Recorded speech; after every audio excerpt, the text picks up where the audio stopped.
What up, this is your boy Tank the General, and you are right here on rawhollywood.com. Ooh, baby, I like it raw. Ooh, baby, I like it raw.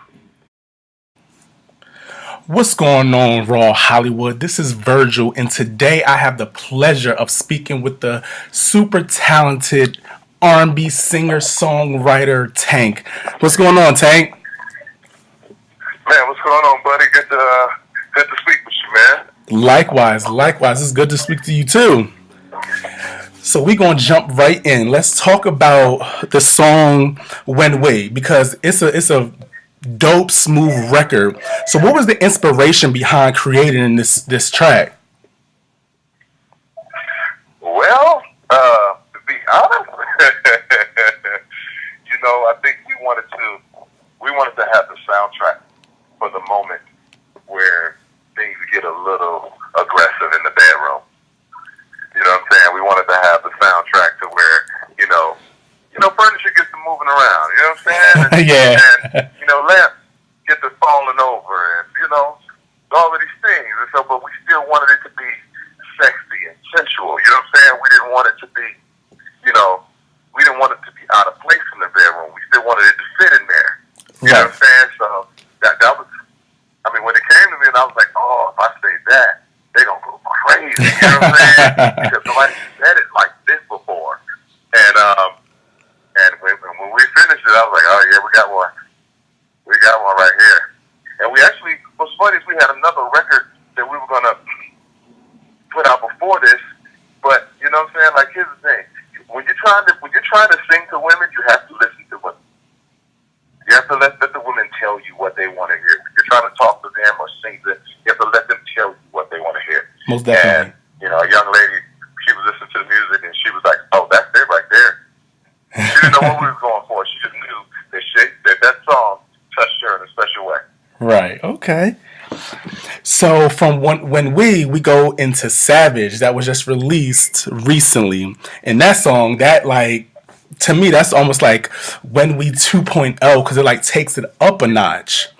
Now how do you create a song like that directly caters to your female fans right off the back? It's like you said you have to cater to their needs. It's like you have a talent for that. So what is that process like when you can just come up with something and that the females are just going to love it?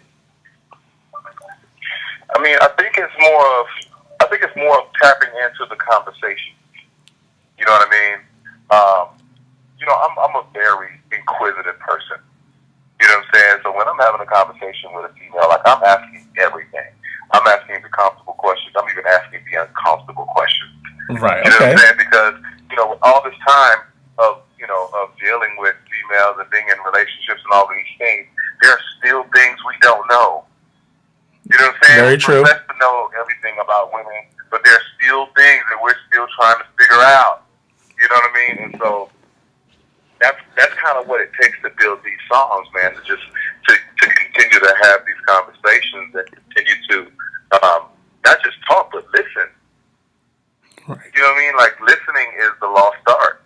Most definitely I have it is. to hear what you're saying, and I have to on a certain level accept what you're saying. You know what I'm saying? I have to believe it, and you know what? Okay, yeah, let's roll with that.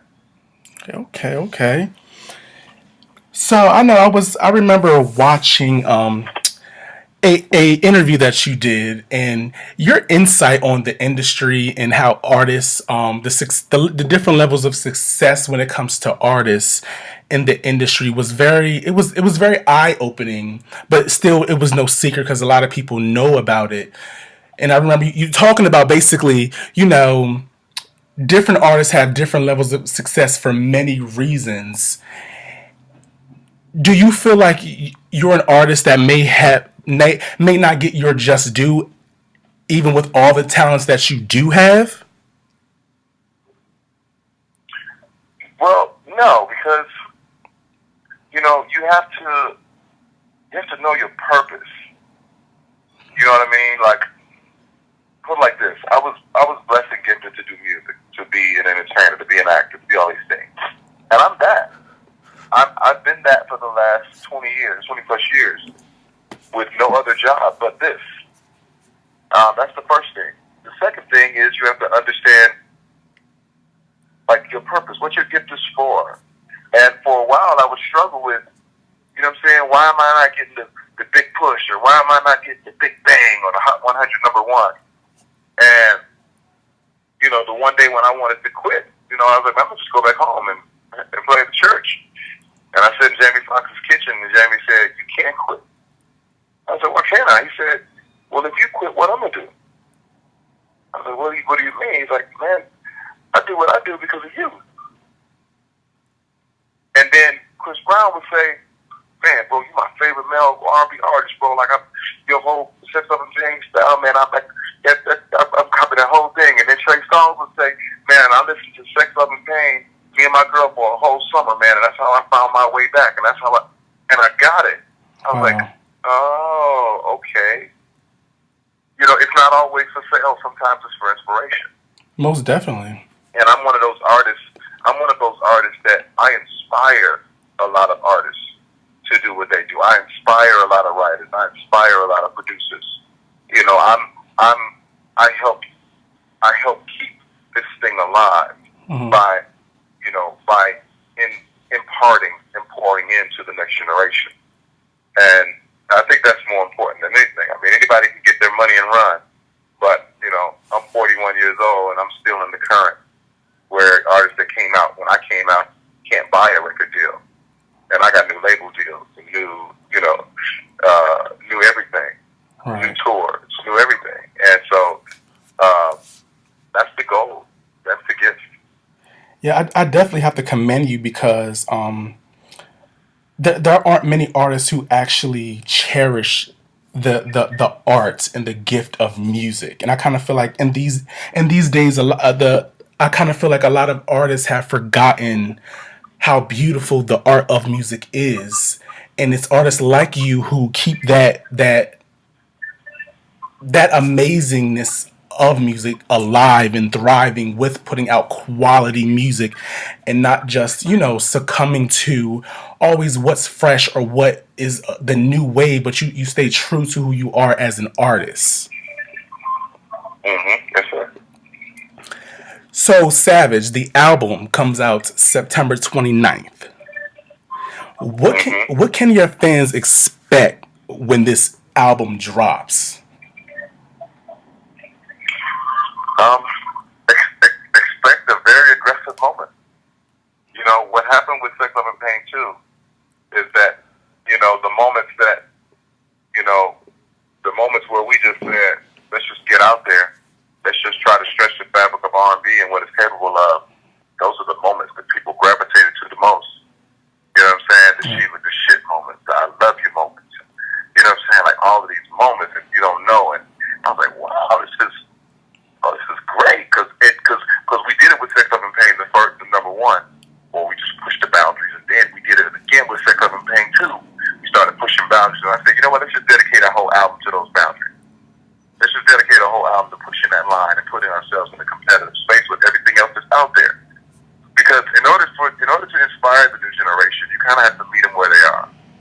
And these kids are listening to so many things and hearing so many different sonics and so many different ways of saying it.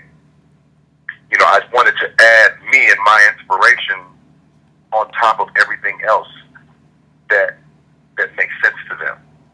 You know what I'm saying? So whether it be sonically, whether it's a song called "When We" that has it's like a trap ballad in a sense, but you know, for me, it's always been about a woman.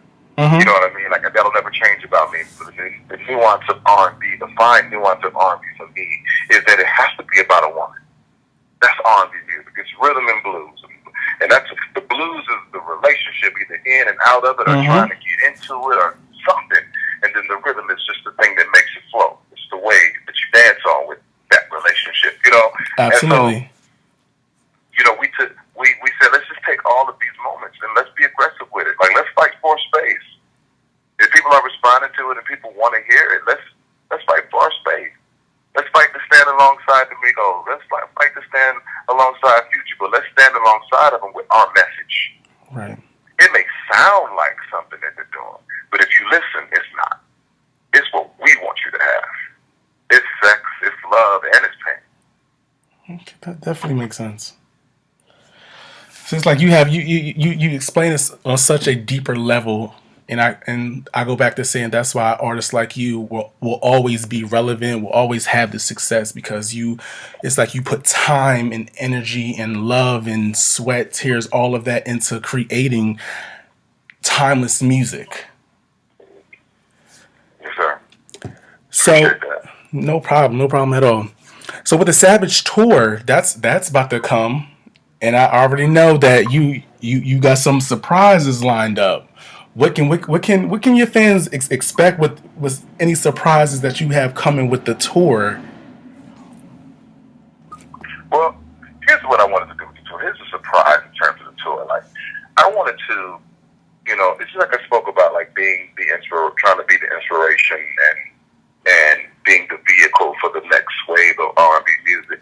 And you don't do that unless you're giving. Like I said, unless you're pouring into it. So, for me, it was about setting the new generation, the undiscovered R&B artists, setting them on fire and giving them a space to live.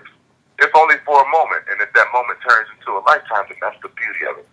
But I'm giving unknown R&B artists in every city an opportunity to be heard. Period. And I'm giving them a chance to open on my stage. And I've been running this thing where every city, I pick them online. I'll do like a one-day contest. We see who's and what's crazy is that what I wanted to happen happened. Like, I didn't just want the artist to be hitting me saying, yeah, I'm the best artist, here's my entry, listen to me sing. But it's amazing that the people in those cities, one artist will have like 50 or 60 people, hit me. And be like, he's the guy, you should pick him. You know what I'm saying? And it's igniting the R&B fire, in all of these different cities. You know what I'm saying? Mm-hmm. And so now, even if these people weren't coming out to see me sing R&B, they're coming out to support themselves. They're coming out to support their hometown. They're coming out to support the thing that's homegrown and the thing that's getting an opportunity. You know what I'm saying? Mm-hmm. From where they're from, the kid next door. Like, they're coming to support that. And that's the surprise for this tour. Like, everybody's like, what are you doing? I'm like, yeah, I'm giving people a shot. Because the difference between my career and the guy who could sing just as good as me or produce just as good as me, who didn't get this far, was an opportunity. And Genuine gave me an opportunity, and Leah gave me an opportunity, and I was able to make the most of it. I was able to be ready when I needed to be. And I'm gonna give somebody else that opportunity. I'm gonna give a bunch of people that opportunity.